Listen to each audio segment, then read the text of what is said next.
Nick Saban. The Satan face of college football. This is Sports Guy Talking that you guys are watching and listening to. I am Dustin Tran, your host, as I am here today to talk about Nick Saban, as he will be attempting to bring Alabama back to being what they once were. Even though Alabama has already won 6 national championships under Nick Saban, it seems like their dynasty days are over. With Georgia winning the last 2 national championships, it certainly is fair to wonder if Alabama will ever win another national championship under the Nick Saban era. Before I say anything else though, I want to present you guys with a topic question. So here it is. Will Nick Saban ever win another national championship with Alabama? Honestly, I don't see it happening. I understand that Nick Saban is the greatest college football head coach ever. I understand that Alabama is a powerhouse. I understand that Alabama has been intimidating for many years and that they have been the face of college football for several years. In fact, they've been dominant since Nick Saban took over Alabama back in 2007. However, all great things must come to an end eventually. Let me use the NFL as an example. You look at the New England Patriots under Tom Brady and Bill Belichick. A lot of people thought, oh my goodness, the Patriots, they're going to be good forever and that they're going to be dominant for the rest of our lives. And look at what happens to them now. Tom Brady, yeah, he retires the GOAT now, but he's no longer playing in the NFL, even though that he said he was going to try to play till he was 50. And then you look at the New England Patriots, where they were supposed to keep winning even after Tom Brady departed the New England Patriots, but now they don't look so great anymore. Now they look like an ordinary football team. I'm not saying that the New England Patriots are garbage, but the New England Patriots are literally the definition of mediocrity in the last 3 seasons. I mean, look, all great things must eventually come into an end. That's the reality of the situation that Alabama is under right now. And look, they've already been blessed with 6 national championships. A lot of college programs would kill to have just one.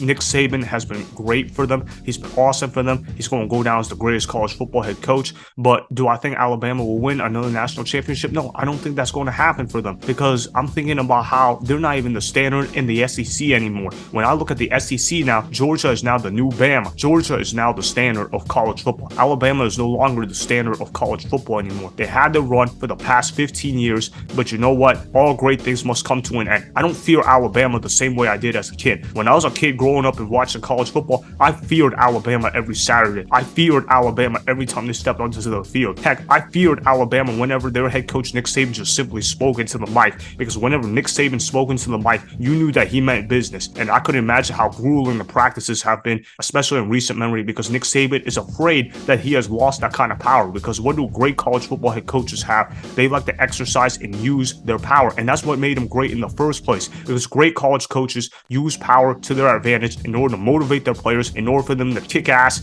on Saturdays and be able to dominate competition. However, I look at this Alabama team this year, I'm thinking, man, they're not really as good as they were in years past. Even their quarterback situation, Jalen Monroe, he's supposed to be the quarterback one, but his head coach is so scared that he's not even going to name a depth chart for Alabama because he says it creates a distraction. And I honestly don't agree with that statement whatsoever. I understand where Nick Saban is coming from. I get that he doesn't want to create distractions, but look, it's just a freaking depth chart. Release it for all of us to go ahead and see. And look, if he was playing a tough opponent week 1, of course he would release, but because he plays a joke of an opponent in Middle Tennessee, yeah, he's going to feel arrogant enough to not release a depth chart where he's going to keep the lineups to himself, and he's going to say, okay guys, just go out there and perform on Saturday, regardless of whether you know you're going to get playing time or not. And look, I'm looking at Alabama's schedule right now. I'm thinking, man, that schedule is not necessarily that easy in terms of getting back to the college football playoff, because last year they missed it even though they had one of the best quarterbacks in the country in Bryce Young. And I'm thinking, man, they couldn't make it in with Bryce Young. How are they going to make it this year with their quarterback situation? I mean, Jalen Monroe, he can certainly do some things, but he's no Bryce Young. He's no Tua Tagovailoa. He's no Mac Jones. He's no Jalen Hurts.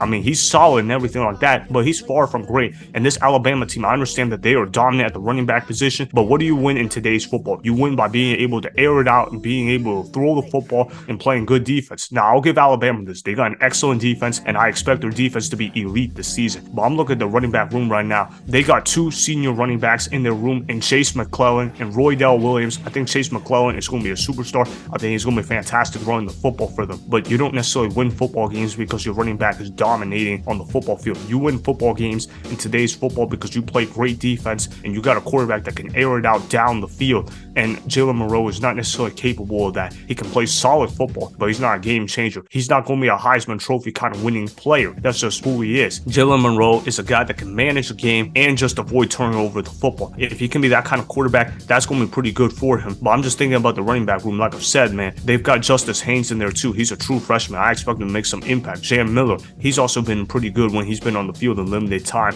So let's see what's going to happen with the Alabama running back room. They're going to be really good at running back. But it seems like Alabama's going to go back to the basics where they were able to run the football and play great defense, because that's how Alabama won some of those national championships early on, even though in recent seasons they've converted more into relying on superstar quarterback play. But honestly, in 2023, how do you win college football games? You rely on superstar quarterback play unless if you're Georgia. That's because their defense is historically awesome and that the rest of the team is stacked. Alabama is not like that. Alabama has a good football team. They don't have a great football team. And when I look at their schedule, man, I'm thinking they're going to lose to Texas in week 2. Texas almost beat them last year with Quinn Ewers having a bad shoulder. If Quinn Ewers doesn't have a bad shoulder, they go ahead and beat Alabama. But Texas, they couldn't go ahead and do that because of the fact that Quinn Ewers' arm was basically essentially shot. And so that's why Texas was only able to put up 19 points. You really think a fully healthy Quinn Ewers is only putting up 19 points against Alabama? No, they're going to put up more than that. And Steve Sarkisian is one of the best coaches in college football. He's really good at creating good offensive plays,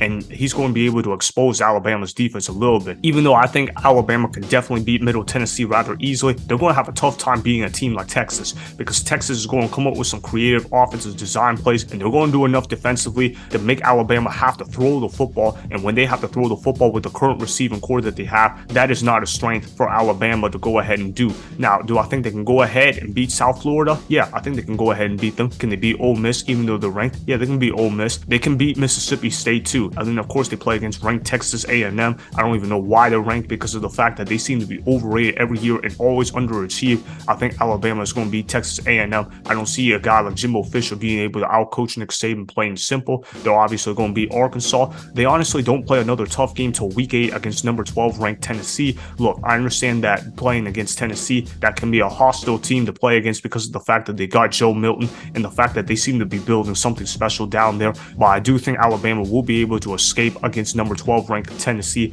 and be able to win that game, even though it will be a tough game. I think that game comes down to a field goal, but I think Alabama's kicker is going to make the game-winning field goal. Well, last year Tennessee's kicker made the game-winning field goal. It's going to be a good game, but I do think Tennessee will end up losing to Alabama. That's not a knock on Tennessee. That's just how good I value Alabama. And then of course they play against number 5 ranked LSU. LSU seems to have a lot of hype going into the year. A lot of people are picking them to make the college football playoff this year. I don't have that happening, but I do like Jaden Daniels at the quarterback position. He's going to make major impact for them this year. I don't think LSU is going to make the college football playoff though, but I do have LSU beating Alabama because of the fact that Brian Kelly seems to have found a blueprint as to beating Nick Saban, because he did it last year with the roster that he had, and LSU's roster is improved compared to last year, which means Alabama's already going to be at 2 losses. Other than they play Kentucky, Chattanooga, and Auburn to finish out the year. Obviously, that's going to be wins for Alabama. So where do I see Alabama being? I see them being a top 5 or a top 10 ranked team. However, in the college football playoff, they only take 4 teams. So no, I don't see Alabama being able to make the college football playoff this season, which means they can't go ahead and win another national championship this season. And with college football being better than what it is from the past, I don't see Alabama being able to win another national championship under the Nick Saban era. I still see them being a solid 9-10 win team though, year in and year out. They're still going to be a good football team. They're just not going to be a dominant football team like they were when I was growing up. So that's just where Alabama is. I think the dynasty days of Alabama is essentially over. They still have a good team, but they don't have a great team anymore. I don't fear Alabama the way that I did when I was a kid. So that is why Nick Saban will not win another national championship with Alabama. Remember, go ahead and subscribe to Sports Guy Talking, like the video, and please comment down below. If you guys do that, I may shout you guys out in my Instagram story every Monday. That will be for the @Dustin Tran Instagram account. Make sure to follow me on Instagram @Dustin Tran and @Sports Guy Talking. Also, go follow me on Twitter @Dustin Tran. Again, go ahead and do those things that I just told you guys to go do. Hopefully, you guys enjoyed the content that was just produced. Peace out. I hope you enjoyed that video. Want more Sports Guy Talking, the home of great sports content? Make sure you click that subscribe button to get the latest. from Sports Guy Talking. Go ahead and like the video, comment down below, check the description box on the video in order to follow my Instagram and Twitter. Also, be sure to check out more of the best clips from the YouTube channel, Sports Guy Talking.